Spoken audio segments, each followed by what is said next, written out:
Hello, what is your name? Hello, my name is Daisy Junga. And what is your age? I am 34 years old. Department? I work in the Adult Education Institute Mm. at the Oshkosh Lorand University. And what is your subject? Um, I normally work with, I do research about professional learning and Hmm. professional development, and I teach uh, work about workplace learning. And what is your degree? Well, I am a lawyer and I have a master's in education. And what is your graduation, previous graduation? My Yeah, graduation. Like maybe the score um in percents or. like 9.41. Mm-hmm. And let's go to the questions. Sure. And what inspires you? Um, uh, to okay for every day, I love to teach.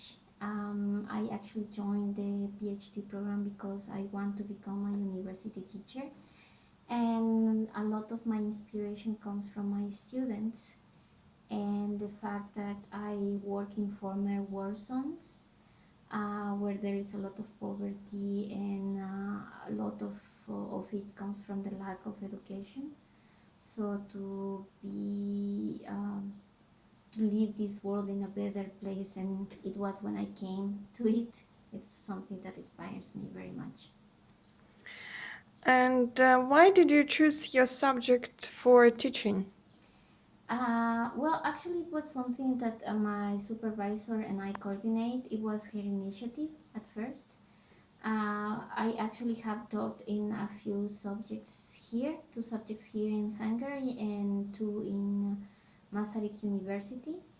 And it's quite peculiar because here I was working in the HR master's program and I was working with workplace learning, and I had another subject about teaching. And actually, the same happened in Czech Republic. I had a subject about professional learning and another subject about teaching. So it was something that happened without being planned, but it was a great coincidence. And please try to describe yourself, Like personally or professionally? personally and professionally, like both. Okay. Personally, I think I am a very friendly person, very open to new people, and a bit perfectionist, like a lot, not a bit. And I get stressed quite often, and professionally, I don't say the same. I'm like I like to work with a lot of people. I am a team player. I don't like to work individually. I rarely do it. I get stressed very often, and I am very perfectionist with my work. And how are you preparing the materials for the lessons? Well, I truly believe that at a higher education level we have to work in research based classes. So basically, everything I teach is based on research, and of course, I have to go for the like, let's say, quite basic research that might be a bit old, but I try to integrate as many elements of new research as I can, and also elements of my own research. And it's easier to connect with the students when you tell them like research says this, like, or like there is this in research, there is this like from a few professionals I talked to, and my research says this. So they can make their own conclusions and they can actually discuss about it, and we can talk about their own experiences. So it's kind of a construction of different parts, but it's absolutely research based. And do you design the educational programs or use those already created by someone else? Actually, here I had to, I work with two of my colleagues in one subject and we designed it from scratch, but we did it together. And my other subject that it was my own, I had the chance to design it by myself, but I look for assessment. Once I designed everything, I went to more experienced people for them to tell me if they consider the contents to be appropriate or not. And what is your motivation? For this, Teaching for or teaching, uh, well, the same I mentioned at the beginning. I love to teach. I love to see people growing in front of my eyes, to see how curious they get, how many like good ideas they have, and it's just a very rewarding experience. It's like something I want to do for the rest of my life. and what is your special in your lessons? What is special? I will say my energy, and my students have said the same thing. In my last class here, one semester ago, I actually was very surprised because my students gave me a box of chocolates and a card that they all signed with a picture of them. Mm-hmm. And I like a group picture we took, and they said that they pretty much appreciated all the energy, and the classes were like at 7:50 in the morning. It was like very early, and we have to put that. I had to put a lot of energy to partially wake them up. Mm-hmm. So and everything was done in a very friendly way. I believe in being friendly with the students, but without losing their respect. So there has to be a balance there.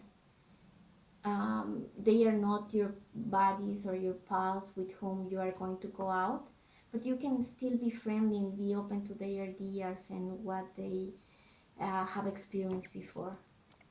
Mm-hmm. And how do you improve your professional skills? I try to go to summer schools and I take courses. Currently, I want to enroll in um, course for improving my pitch. Like my pitch when I am teaching, it's very high, so I want to improve the way in which I speak to an audience. And I like courses, like online courses like Coursera, and I read a lot as well. So yeah, I have a few tools to do it. Perfect. It can be like a recommendation. And what is your vision about the teaching profession? I wish that more people that are motivated to do it join the profession, because I have witnessed some people that join the profession because it's something comfortable for them, or it's something that they believe it's an easy task. But you have to be very passionate about it in order to deliver high quality classes, and not to have 20 years of doing the same thing versus 20 years of experience. That's different. If you do the same class every single semester, then there is no evolution. You don't have 20 years of experience, you just have repeat the same year 20 times. However, if you take one class and you improve your methods and update your content, then you have 20 years of experience delivering the same course. So What is, again, maybe about something specific, but what is specific in your education or according to your professional field? Like, for example, if we are talking about art education, it's not the same like uh, in psychological department, for example, or social sciences or anything else. Like, if you can compare. well, the thing is that we have to see this from the point of view of signature pedagogies, which are the way in which different professions are taught to think, are taught to act. I will give a quick example. It's not the same being in an engineering career in which a teacher furiously writes something in a board. Well, for example, in the law school, we are taught to talk a lot, to discuss. Well, in the teaching school, you learn a lot of collaborative learning. So what is special in me is that I have this background of lawyer, so I talk a lot all the time, and I also took courses for teaching, so I got this experience of, and also I got the management experience. So I try to combine this previous knowledge that I have and delivering classes that are like in which I have the opportunity to transmit some questions to the students, but I give them the chance to to share their experiences among each other and with me, and also I can administrate my time and their tasks in a, I will say, quite okay way. And are you an active in your teacher life? Like you participate, for example, for the conferences and etc. Yeah, I try to participate, but sometimes when it's you have to do your research, is quite challenging from the time perspective. But yeah, I try to educate myself as much as I can to be a better teacher. How could you integrate the community into your teaching? Well, that's a very interesting question. Since I have some idea of in which my colleagues are working, so if I am talking about a specific topic in during my classes, I rather invite people that are experts in the topic so they can help me to deliver the class, or deliver the class or part of it by themselves. So I like to integrate my colleagues like that, and also even some people that have contributed to my research have been involved in my classes because they have um, expressed their willingness to contribute. Do you receive the feedbacks from the students? Yes, sometimes after every class, I ask them to fill a form, like an evaluation form, and also at the end of the semester. That's very important for me. And could you tell me about your particular traits and weaknesses as a teacher? Strengths, I think I am very energetic, very open to the students. I do a lot of research based, and I look for feedback a lot, and not just from the students but also from colleagues and other teachers that are more experienced than me. In negative parts, well, I will say challenges that I have to overcome. Sometimes I am too benevolent with the students, Mm-hmm. and years ago at the beginning of my career, I couldn't manage their friendliness, and some students thought that they could just stop doing their homework because we were friends. But now I have overcome that, and we manage this a good level of respect without being restraining. Mm-hmm. So yeah, but I tend to be too benevolent with them, like giving second and third chances on fourth, when it should be like one and maybe a second, but that's it. But I'm working on that. Describe one of your lesson that you have already given. What is the best lesson for you in your memory? In my Like, memory, um, we were talking about procrastination in the workplace, and it became such a hot topic that we had to dedicate 2 weeks for it. Everybody was so interested. We work individually and in groups, and it is rewarding when people like your own students ask you for more time for a specific topic. Normally the students like can't wait to leave the class, but they were like staying longer and asking for more information. And I will say, if I might add something, that at the end of my class, of one of my classes at the end of the semester, one of my students that was very shy because our lessons are in English, she avoided to participate. But in the last class, she made a perfect presentation in English, and she said that part of her confidence came from the fact that I was so open and open for the students to fail, because I constantly told them like, whatever it happens, we are just learning here. I'm learning, you guys are learning, it's okay to fail. And she said that that really comforted her, and actually decided to present instead of writing an essay, which would have been much more easy for her, but she took the challenge, so I was very proud of it. Hmm. That's great. And what is more important, in your opinion, teaching or learning?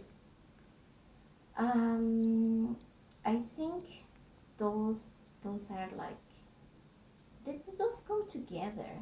I think we learn every day. I learn every day from my students, and I think that learning happens all the time. Teaching as something planned happens in some specific settings, but learning is something that just keeps happening every second. So I wouldn't say that it's something is more important than the other, but I would say that learning is more prevalent than teaching. And what is your main objective in your lessons? The students to like to wake up the curiosity of my students. Mm. Whatever I tell them in like 90 minutes will never be enough, and probably, well, as you probably know, there are like the time span of actual attention is very low, and people retain like 70% or like or something more than 50% of what they hear or what they see. So whatever I communicate to them, I know that they are just going to retain a little bit. But if I Mm-hmm. like wake up this curiosity they already have, I think it's much better. So that's my goal in every class, that they feel curious about it, and they, of course, I have to teach them some theories and some rules that they have to know. But if they get curious about it, that's the best, because they will like look for themselves. Mm-hmm. What is your point of view on cross-curricular teaching, like multidisciplinary? I think it is like learning from other professions and learning different things. It's anything but positive. No, I mean, it's very positive. That's what I mean. Um, there are a lot of studies nowadays about how we change of professions. Like an average professional in the in this I don't know, this year 2019, like and onwards, will change of professional pool 3 times, and we'll have around 17 different occupations. So it is something that happens and individually, and that happens also in organizations. Like 50 years ago, I don't know, teacher just had to know certain things. Now a teacher doesn't have just to, I don't know, teach, but has to be fairly good at managing computers, like a mini IT specialist, and has to know about psychology of education as well, and has to be able to talk to counselors. So the jobs are becoming hybrid. So it is something that is happening already, but it's quite hidden. Mm-hmm. It's that those are called hybrid jobs, and the teaching profession is not exempt of that. Like now we are IT specialists or mini IT specialists. We have to know about have presentation skills. We have to, of course, know how to teach. We have to be able to talk with psychologists that might have worked with our kids or our students. So like we already have a hybrid job Mm-hmm. and we are already collaborating. So I think that's great, but we have to be more aware of that. Okay, thank you so much for Thank you your very much. answers.